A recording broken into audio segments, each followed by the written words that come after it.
Day 16 of the Diddy trial just ended, and Diddy's relation to Jay-Z and Beyonce was revealed. This proves that Diddy wasn't working alone, and Jay-Z groomed Beyonce when she was just 16. Not only that, but Diddy's ex-assistant testified that Diddy groped her and threatened to kill her. The guard Diddy bribed to get rid of his freak-off tapes has come forward and leaked everything that happened in Diddy's hotel room. We have a lot to cover, so let's break it down. Beyonce and Jay-Z have a toxic relationship. He preyed on her when she was just 18 years old. Fans accused him of grooming her and then later on controlling her every move. At the same time, it's been revealed that he's a cheater and he cannot be trusted. So let's get into it. I predict a Beyonce and Jay-Z divorce announcement in 2025. It's officially gone too far. It's too much. The allegations are terrible. And I'm one of the biggest fans of Beyonce. She is a legend. She is so talented. And if you know Beyonce, she is so picky about what she posts on social media, who she associates with. I feel like the people around her, are very strategic on how her image comes off. And her being tied to Jay-Z, I just don't see it playing out like that. Like, I just don't see her sticking by his side for the long run, especially right now. The truth about Jay-Z and Beyonce's relationship is finally coming to light. The business deals, the grooming, and even the cheating scandals. Jay-Z started dating Beyonce back when she was just 16 and he was 28. This continued for a few years, and it was only when Beyonce turned 19 that Jay-Z revealed the relationship. Jay-Z has always been scared to admit this in interviews, and unfortunately, this isn't the first time he's done something like this. Right into how did two of the biggest names in music even meet? Well, we met a long time ago. Award shows, a lot of different performances. And at what point did the conversation come, hey, do you want to do some music? You know how people, you see each other and you respect each other's music. It's always that conversation, we got to do something. You know that. Right. The time filler. Yeah. You know what I'm saying? When that time filler turns into something real, then it's... Another addition if you think you're looking at a super cute, super fashionable couple. But really, it's a 19-year-old Beyonce and a 31-year-old Jay-Z. But as the internet is so good at doing, they have sleuthed out the truth thanks to Jay-Z's own lips. They met when she was 16 and he was 28. I don't know about you, but at 28, I don't meet 16-year-olds and think, that's my future wife. But I guess I'm different than most of Hollywood. When will Jay see his day? She was a kid at that time, correct? A 15-year-old girl who had been flown to the United States without parental supervision or a chaperone, brought to a grown man's office in a large corporate Manhattan building. Everybody knew when she flew in. I was there the day she got signed. Everyone was talking about it. And the 6 hours that she spent with him and the 4 hours that she spent alone with him with no parental supervision. Her father didn't show up till the next day to come and collect the check. Well, and this is her life. The rumors were even beyond that, right? That Jay-Z was cheating on Beyonce with her when she was Very 17 so. Is what a lot of this came out through a publicist who later then Have had you to spoken apologize. to my friend Jonathan Hay? You should talk to Jonathan. Please. Because Jonathan was there. He was right there working with Rihanna. And it was right when they started crafting her to be seen as a brand and commodity only and not a person. Rihanna, Aaliyah, and even Beyonce. Jay-Z's preference for minors didn't start or end with Beyonce. He's always had a thing for younger women. To make matters worse, the truth about why Beyonce stayed with Jay-Z even after he confessed that he had cheated on her is being exposed. According to 50 Cent, Jay-Z and Beyonce married each other solely for business purposes. Jay-Z saw Beyonce's career skyrocketing and decided to use her to his advantage. Now Jay-Z is worth $2.5 billion. Look, when Jay signed his contract, the big one was with Beyonce. Mm-hmm. When he signed that contract, the marriage contract, he got trophies. Now those trophies, Trophies came rolling in, buddy. He started getting Grammys left and right, man. I mean, look, if you look at his career, This guy. Wow. You're gonna let him say that? Jay was getting Grammys. he had one. Exactly. He had And one. he ain't show up. No, he had like 20 now. Hold on. He had like 18 since he been down. Look, he had one, bro. Hard Knock Life. Hold on. You're not wrong. He was At one. the same time. After that, he got them shits. He started drinking. His pictures with him like things the cup. Wait a minute. So you're saying the success is derived from the marriage? I've absolutely been treated differently. The accolades. Because are from he's the no marriage. longer viewed as what, like a street or gangster rapper. Now he's viewed as a businessman, entrepreneur, family man. And the biggest ones because of the position Beyonce's. Oh, wow. On the 13th of December 2024, Uncle Ron, a former bodyguard who had worked for Jay-Z and Beyonce, posted a video on TikTok explaining Jay-Z and Beyonce were in a fake relationship to control the music industry. Uncle Ron revealed that he had been receiving threats from Jay-Z and Beyonce for what he had to say.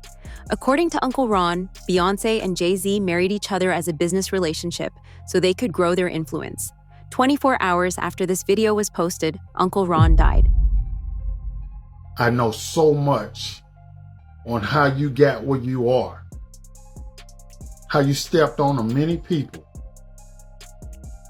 Beyonce, how you guys ended Carrie Hilson's career because she said something about you. That's how hateful you guys are, how you step on anybody to stay on the top. So remember, your relationship was a business relationship, financial, to get to the top, to become billionaires. There's no love there. See, what's done in the dark will definitely come in the light. Keep your threats up.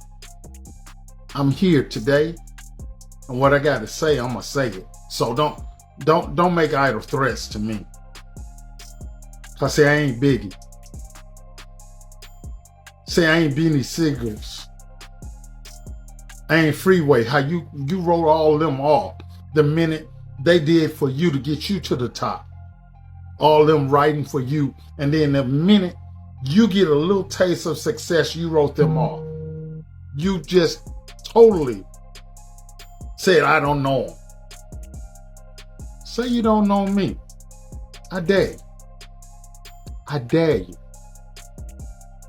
Remember, all the receipts, all the proof, the old school footage, I still have it. See, hardly nobody knows, but I'll say it, man. Yeah, Beyonce's on drugs. She been on them for a long time, and you keep her that way. Y'all wish it what you wish it to stay on top. But there's one thing about me, bro. I can't be bought. This is Uncle Ron. Just like I know how you got started, I can put my foot down and make it all go away. As we peel back the layers of this relationship, we see that things aren't exactly what they appear to be. Jay-Z and Beyonce want us to think they're a loving couple, but the reality is far from it.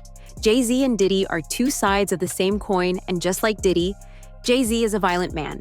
Jay-Z actually pled guilty to third-degree assault for stabbing Lance Rivera back in December 1999, while Diddy was involved in a shooting in the year. A top rap star is busted. Jay-Z turned himself in tonight, and the cops started working on his rap sheet, accusing him of a stabbing at a trendy party. Kimberly Richardson is at Midtown South right now. Kimberly. Well, Rosanna, just a few hours ago, police here at Midtown South arrested Sean Carter, better known as Jay-Z. The rap star voluntarily turned himself in here at the precinct earlier this evening. Now, Carter is being held here in connection with that stabbing fight that erupted at the Kit Kat Club last night. But just a few moments ago, Carter's attorney had this to say. He's not involved in this, period. He was at the club? That's my only comment. He wasn't involved in this. So it was someone else that did the stabbing and the hitting? I didn't say that. I said he was not involved in it. Now, Slovis goes on to say that at no time was Jay-Z hiding from the police, that they were in touch with cops all day and that they're trying to resolve this as gentlemen. But as Mike Sheehan shows us, others say they've seen the dark side of Jay-Z. I have my faults. You know, I'm not a perfect person. The people in power had gave that ring to Diddy, and Jay was next in line. So to separate him, when in fact they may be two of the same, but because Jay-Z is low-key, that low-key sneaky shit, and Diddy is and was rambunctious, you know, just out with it, it don't mean that they not two of the same. One just a little quiet with his shit. What happened at the basketball game? When they ran into, you guys ran into Jay-Z? They were just talking. They was talking amongst each other about their little white girls. They little skinny white girls. And I mean, did Diddy always say negative things about Jay around you? The time he was trying to get Ja Rule to go at Jay, yeah. The people around Jay-Z have been saying this for years. Jay-Z was pimping out Beyonce to Diddy the same way Diddy was to Cassie. Hollywood is a disgusting place, and this trial is now revealing all of the horrifying things that went on behind the scenes. Jay-Z groomed Beyonce from the time she was 16 and brainwashed her. This is why Solange fought with Jay-Z and why she distanced herself from the Carters years later. Diddy always been the type of individual that wanted to have ups on the next person no matter what they was doing. He did the stuff to Ja Rule so he could go after Jay-Z.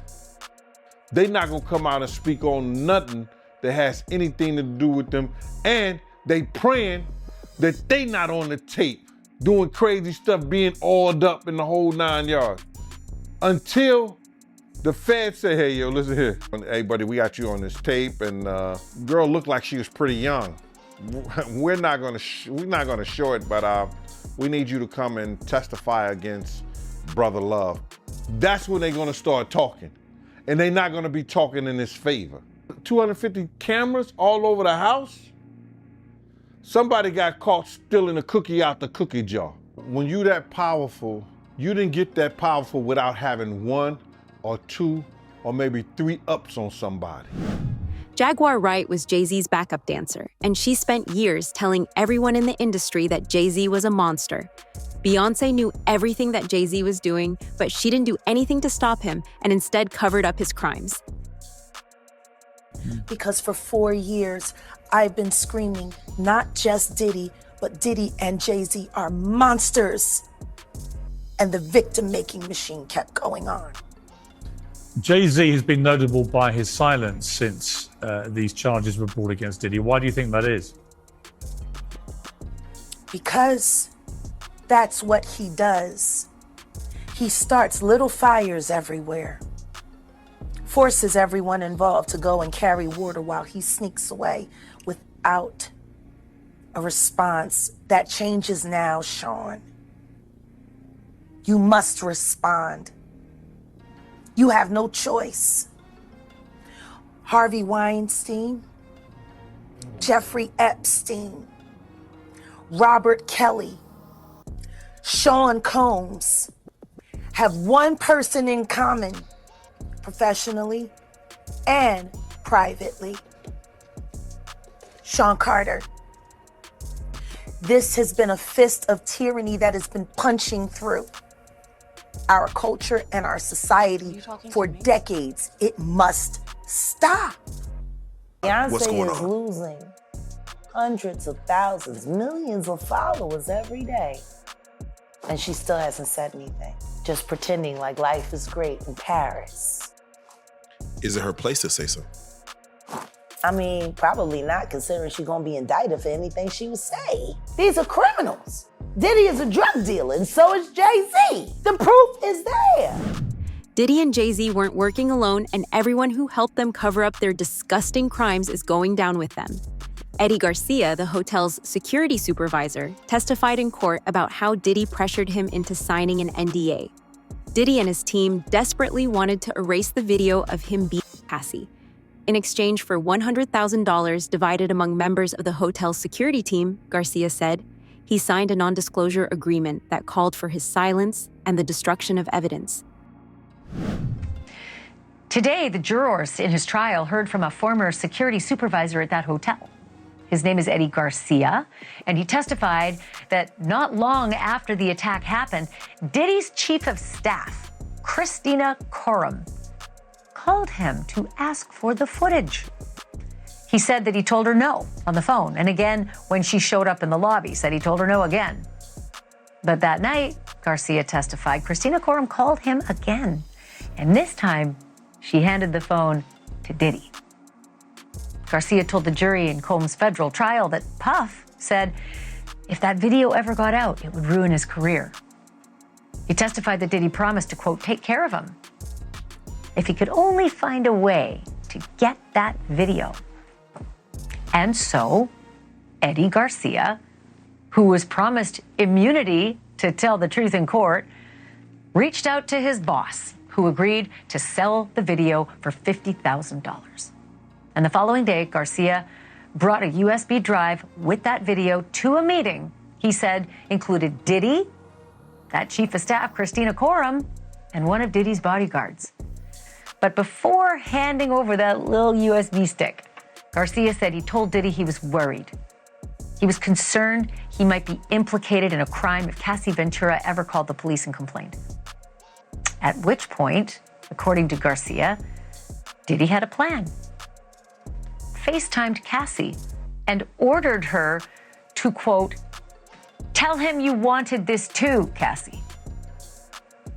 A freshly beaten up Cassie was there on the FaceTime wearing a hoodie and complied with Diddy's demand, Eddie testified. He then said he signed a contract swearing that no other copy of the video existed and swearing him to silence with $1 million penalty if he ever spoke of what he saw or of what he did, i.e. the payoff. In return, Garcia says he was handed a bag containing $100,000, double the amount that Garcia's boss had asked for. Phone records of Diddy's conversations with Eddie have also been obtained by the feds, and these records implicate his chief of staff, Christian Courtroom. In a lawsuit separate from the federal investigation filed by rapper Lil Rod in February, Courtroom was described as the Ghislaine Maxwell to Sean Combs' Jeffrey Epstein. Diddy's former chief of staff, Christina Courtroom, had evidence found in her phone that was seized. Today, we heard the testimony from Eddie Garcia, who was a security guard at the Intercontinental Hotel, and he said that Christina Courtroom and Diddy reached out to him multiple times to try to get possession of that video of Diddy beating Cassie Ventura, which he later claimed that him and his manager made this video disappear for Diddy and they were paid $100,000. After his bombshell testimony, the government said, I'm going to enter a stipulation into evidence. During a search at the Miami airport, law enforcement seized 2 cell phones from Christina Courtroom. And they are talking about when they rolled up on Diddy trying to get on his private jet when they were raiding the house in Miami and in LA. And after re-looking at all of those photos, I was able to confirm Christina Courtroom was with Diddy this day, and this is when they took both of her cell phones from her. Weirdly enough, this is the very last time that we would publicly see Christina Courtroom with Diddy, and before she would go ghost, deleting all of her social media accounts, even her LinkedIn. Now, the government is saying that there was evidence in one of these cell phones. There was 24 contacts, including one for Eddie My Angel. Eddie Garcia, the security guard, just had testified that Diddy kept calling him Eddie My Angel after he got the video for Diddy. And they were also able to confirm that it was Eddie's cell phone number that was attached to this name in this phone. And if you remember, in his testimony, testimony, he said Christina Kourm even called his personal number to try to get him to get this video. And there was another contact that said, Eddie, my angel, friend, Intercontinental. There was also a photo of the IDs on Christina Kourm's device. In Eddie's testimony, he said that Diddy made them hand over their IDs before they signed the NDAs and got the $100,000. One of Cassie's friends, Brianna Bongolan, also testified that Sean Diddy Combs dangled her off a 17th floor apartment balcony and that she saw him throw it at Cassie. Brianna told the court that she saw Cassie bruised and hurt several times but didn't know what to do since she was scared of Diddy. Diddy had convinced the people around him that due to his political connections, nothing would happen even if they reported the crimes, and the only one getting hurt would be Cassie. Victim is expected to testify here today that Sean Combs used lies, drugs, and threats to force her into freak-offs after the jury hears more from a different woman who claims Combs hoisted her over that balcony. This morning, a critical witness for the prosecution, a woman testifying under the pseudonym Jane, who prosecutors say began a secret relationship with Sean Combs in 2020 and spent years in hotel rooms for forced sex. Jane's testimony will follow the cross-examination of Brianna Bongolan, known as Bana, who described years of drug use with her friend Cassie Ventura. Cassie, all the way right! And she testified Ventura FaceTimed her before the premiere of her movie The Perfect Match. I want to try something new. What did you see? Prosecutors asked. Her black eye, Bongolan said. I was a little quiet, and I remember saying, I'm sorry. Bongolan testified Combs once hoisted her over this balcony after barging into Ventura's apartment on the 17th floor. For a split second, I was thinking about if I was going to fall. She said Combs kept yelling at her, you know what the expletive you did, before throwing her onto this furniture, leaving bruises. Combs denied it happened, and the defense challenged her. And I know we have some video of her as well. And so she has been testifying about a particular incident in which Sean Combs dangled her over a balcony. We have some full screens we can put up for you in which we're telling you a little bit about who Brianna is. Now, she goes by the name Bana. She's a friend of Cassie Ventura, who sued Combs in 2024 for allegedly groping her and dangling her over a balcony. She testified about this incident. So Cassie Ventura testified about this particular incident, testifying under an immunity order granted by the judge. So yes, Brianna is under immunity here, immunity order. She got on the stand earlier and she invoked the fifth. So the big thing, the big takeaway from her testimony is about being dangled over the balcony. Defense counsel has really been trying to tear her testimony apart, attacking her credibility as well as inconsistent statements they're saying that she has made as to where exactly this dangling incident took place, saying that Cassie Ventura said it happened in a hotel, but you're up here on the stand saying it happened in an apartment, basically indicating that her and Cassie are colluding together just in order to get money from Combs, because Brianna has filed a $10 million civil suit again. Other victims of Diddy have also testified in the trial, saying that Diddy threatened them and told them he would leak their freak-off tapes if they went to the cops. Stylist Deontay Nash, fire investigator Lance Jimenez, and LAPD officer Chris Ignacio were called to testify today, and they all gave solid testimonies proving that Diddy is violent. With us, day 11 of testimony in the Sean Diddy Combs and racketeering trial.